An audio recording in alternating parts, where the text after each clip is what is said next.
Mbak Puan bilang ya nggak adalah matahari kembar. Presidennya ya tetap Prabowo.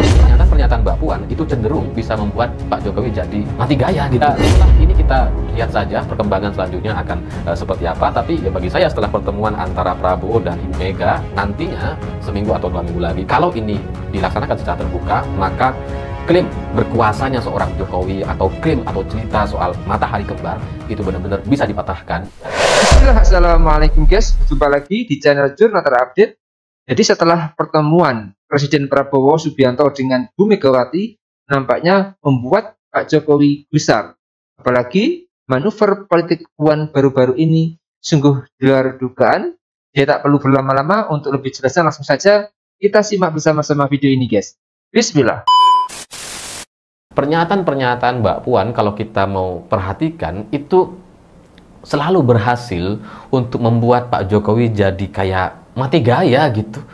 Jadi kayak mau protes nggak bisa, tapi juga mau mau ngoreksi atau mau komunikasi atau mendukung pernyataan-pernyataan Mbak Puan juga nggak bisa.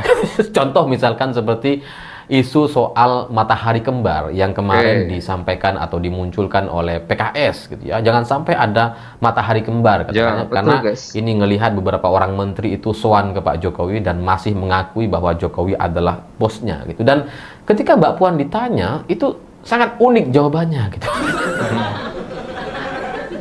Mbak Puan bilang ya nggak adalah matahari kembar, presidennya ya tetap Prabowo gitu. Padahal dari apa yang dilakukan oleh Pak Jokowi, kalau kita mengikuti langkah-langkah politiknya Jokowi, itu nampak jelas sekali bahwa Jokowi masih ingin menunjukkan bahwa dirinya punya kuasa. Ya buktinya itu, menteri-menteri masih datang, tuh Hovifah, Gubernur Jawa Timur datang bersama Kapolda gitu kan.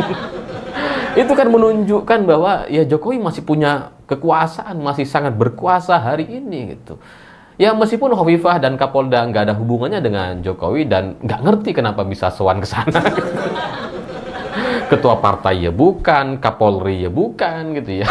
Pak Jokowi kan setahu saya bukan Kapolri gitu ya. Jadi ya itu menjadi sangat tidak masuk akal ketika Kapolda Jawa Timur dan Gubernur Jawa Timur menghadap Jokowi gitu. Selain soal pertunjukan atau menunjukkan bahwa Solo atau Jokowi masih punya kekuasaan, dan ya itu menjadi semakin sempurna setelah pernyataan Menteri Trenggono sebelumnya yang mengaku ya Pak Jokowi adalah mantan bosnya dan ya sampai sekarang masih bos sih. Jadi yang bikin heboh, nampaknya memang gitu ya Jokowi itu ingin menunjukkan gitu. Ya kalaupun orang bilang matahari kembar atau apapun namanya, tapi dari sisi Jokowi dia ingin menunjukkan dia punya kekuasaan. Tapi bagi Puan Maharani ya nggak ada lah matahari kembar atau apa gitu, karena presidennya adalah Presiden Prabowo. Itu semakin menegaskan bahwa ya Jokowi nggak ada pengaruhnya. Kalaupun ada kekuasaan, kekuatan yang terlihat, ada menteri datang, ada gubernur datang, ada Kapolda datang ke sana, ya cuma kekuatan semu gitu, cuma di atas kertas saja. Di real, di kenyataannya ya nggak ada.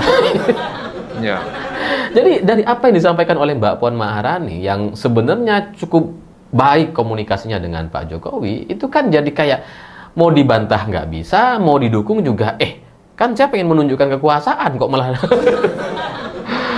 nggak didukung gitu ya. Jadi ya itulah yang membuat posisi Mbak Puan Maharani hari ini menjadi satu-satunya politisi mungkin yang bisa mengimbangi kekuatan atau gaya-gaya politik Pak Jokowi. Pernyataan-pernyataan Mbak Puan itu cenderung bisa membuat Pak Jokowi jadi mati gaya gitu. Mau protes ke Mbak Puan atau membantah Mbak Puan nggak bisa gitu. Tapi mau mendukung juga nggak bisa. Udah beberapa kali terjadi. Seperti misalkan soal isu Pak Jokowi minta 3 periode, itu kan sempat juga digaung-gaungkan dan Mbak Puan bilang nggak ada lah.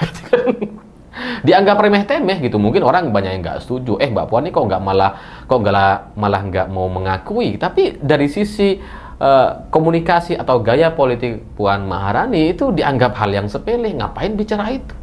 Nggak ada gunanya gitu. Pak Jokowi itu ya udah nggak usah direkan gitu. Jadi seorang Jokowi jadi bingung gitu. Seandainya Jokowi ini dilawan gitu ya, seandainya Mbak Puan Maharani narasinya sama seperti Pak Hasto Kristianto misalkan gitu, bahwa ada permintaan 3 periode dan sebagainya, Jokowi itu semakin seneng tuh, semakin bisa menjawab gitu. Tapi dari jawaban Mbak Puan Maharani, dia mati gaya Jokowi. Ketika dibilang ya kita itu semua orang punya salah gitu ya, kata Mbak Puan gitu ya, ya namanya manusia pasti ada salah lah gitu ya. Jadi ya sudah, kita sama-sama memahami satu sama lain. Dan setelah itu Pak Jokowi jadi nggak bisa ngelawan lagi gitu, hanya bisa ngedumel dan bilang ya siapa yang mulai. Jadi gaya-gaya politik semacam ini, komunikasi yang digunakan oleh Puan Maharani itu cukup menarik dan unik dan tidak biasa, karena membuat seorang Jokowi bisa sampai mati gaya seperti itu. Sampai tidak bisa memberikan perlawanan, tapi juga tidak bisa mendukung Mbak Puan.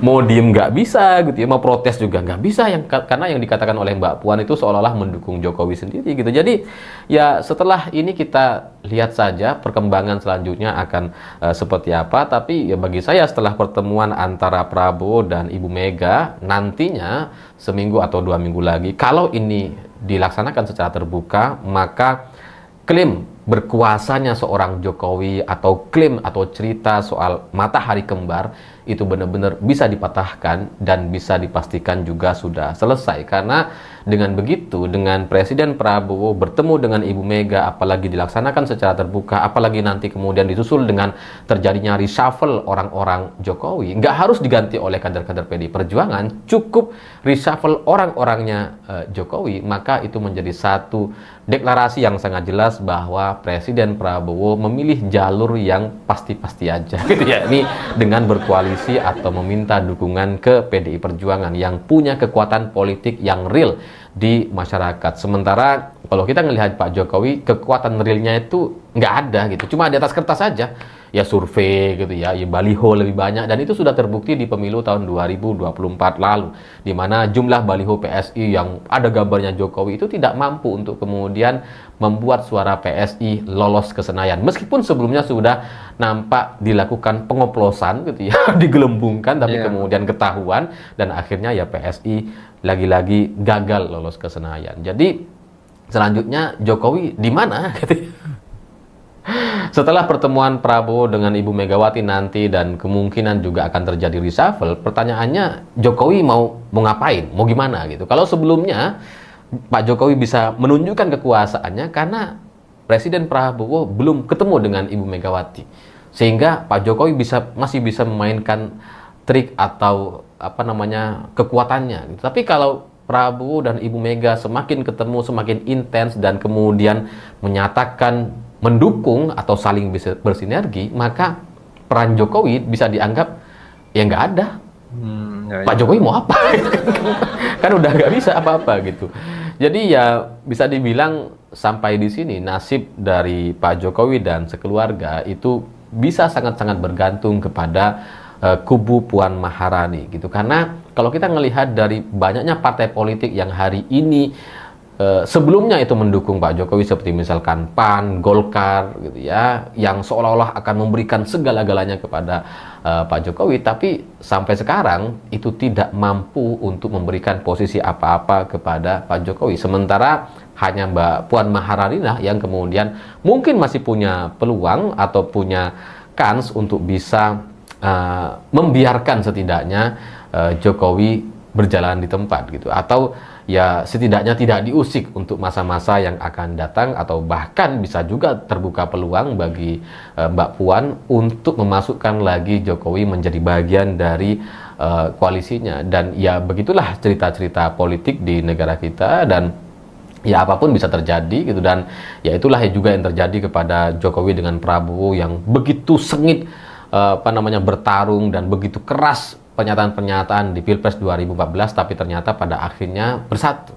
Begitu juga dengan Puan Maharani dan Pak Jokowi. Kalau kita melihat Prabowo dan Jokowi bisa bersatu, apalagi Mbak Puan dengan Pak Jokowi, yang secara histori atau secara pernyataan-pernyataan tidak pernah ada pernyataan-pernyataan serangan terbuka. Ya meskipun secara tertutup ada, meskipun secara halus ada juga pernyataan-pernyataan Mbak Puan yang kemudian membuat Pak Jokowi mati gaya.